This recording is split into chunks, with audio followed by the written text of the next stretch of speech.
Elliot used to be my boss when I used to be at XXL. I was like low guy on the totem pole. No, Harlem don't call nobody they boss. You might as well call him dad. Nah, he's from Queens. He was my dad at XXL. Your spiritual dad. You know, so that's where the connection starts from. You know, then when we both got let go, and he said, "Hey, I'm starting this website," and it was like, "A website? We come from magazines. Like, what are we doing? What you talking about?" And I was like, at the time I had no gig. I was like, "All right, let's do it." And he's told me the website, the name, and here we are today. Elliott's been that clean. Get it. Elliott's been a loyal. I feel like you've been loyal to the people you've been around. Like I made a lot of people rich, but Yo, Dame made millions, Hov made millions, B.Dot made millions.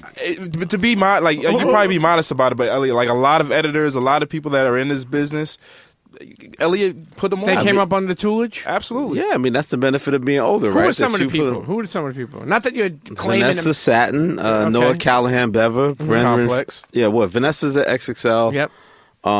Brendan Frederick's at Genius now. Yep. Noah Callahan Bever at Complex. Yep. I mean, you know. Basically, everyone that's like in media has gotten a check from like XXL Harris Publications. It's because Elliot signed off on it. People who don't know, I mean, Rap Radar, you know, how did, like, so what is like Paul owns part of Rap Radar? Yeah, he owns the majority. I own the minority. Break that down for people who may not know. Like, how did he approach you and tell you want to do a website? Like, how did that even happen? He hit me. Well, a lot of people hit me the day I got fired and was like, "What the fuck's going on?" XXL.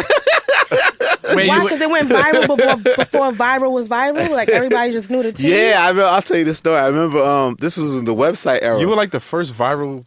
Yeah. It wasn't even. They had back. It was still an era where it was all hip hop and SOHH. They were running shit, right? So I remember I made like the top story, all hip hop and SOHH. So Elliott Wilson fired, blah blah. So I'm like home, down in the bottle of red wine. Unemployment. I think I had like a revolvers on the table. So I'm like, so thankfully I was married. Already, so I didn't have the revolver on the table. No, so I'm like refreshing and like I'm like really the top story. Like I was fucking fired. Like this is crazy.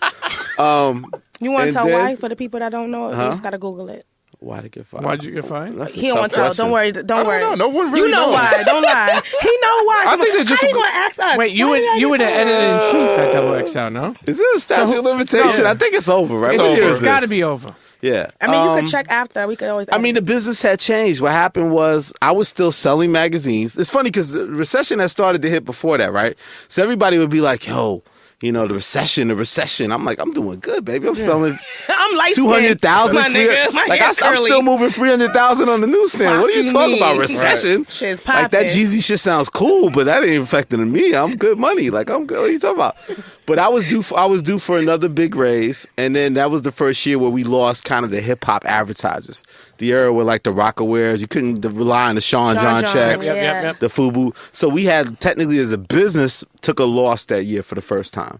So I think they just felt the quick math was clip YN and you don't lose that money that you lost before. And it was the top of the year, and I'm proud of myself because every year I would negotiate my own shit. I never had a lawyer. Really? I re-up my own shit. That's the thing. I was talking about that. And you got what you wanted? Yeah. Definitely. And I mean, if you don't mind telling, what would a salary be paid like Anna Wintour? Be paid like a Time Inc. editor. Like there was a standard of like don't treat this like just some hip hop shit. Treat this shit like real publishing. Like right. I'm doing real numbers. I see the books. We're doing this.